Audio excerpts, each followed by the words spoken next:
Hello, friend. Today I'm going to share a story of my horrifying experience at the railway station.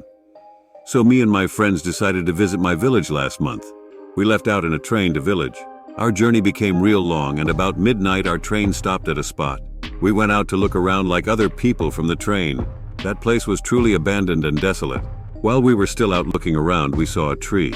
We friends started throwing stones at different branches of that tree, just for fun purposes, that whose target is at point.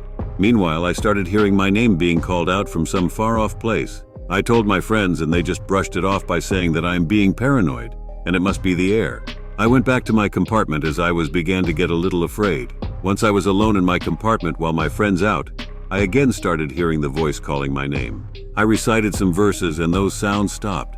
My friends came in and train continued the journey. We reached village, had a wonderful time there, and after some days started back to city.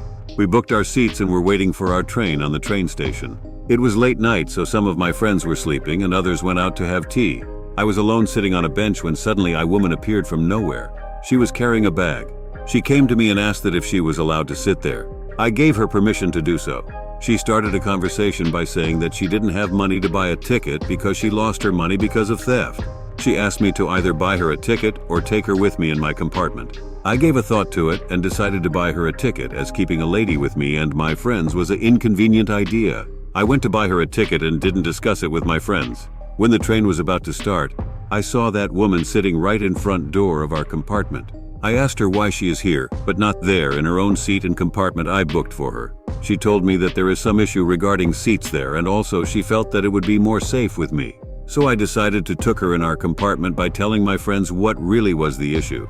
We took her in and believe me, we did the worst mistake of our lives. The moment she entered our bogie, she brought with her an unbearable odor into our compartment. That smell was so bad that one of my friends started vomiting. After that, each single one of us vomited, and we thought it might be due to something we eat. After we stopped vomiting, the smell started to fade away. A while after, I looked at the hands of that woman that were no more hands of a young woman, but very wrinkled and old. A thought came into my mind that I might have done the biggest mistake for taking her in.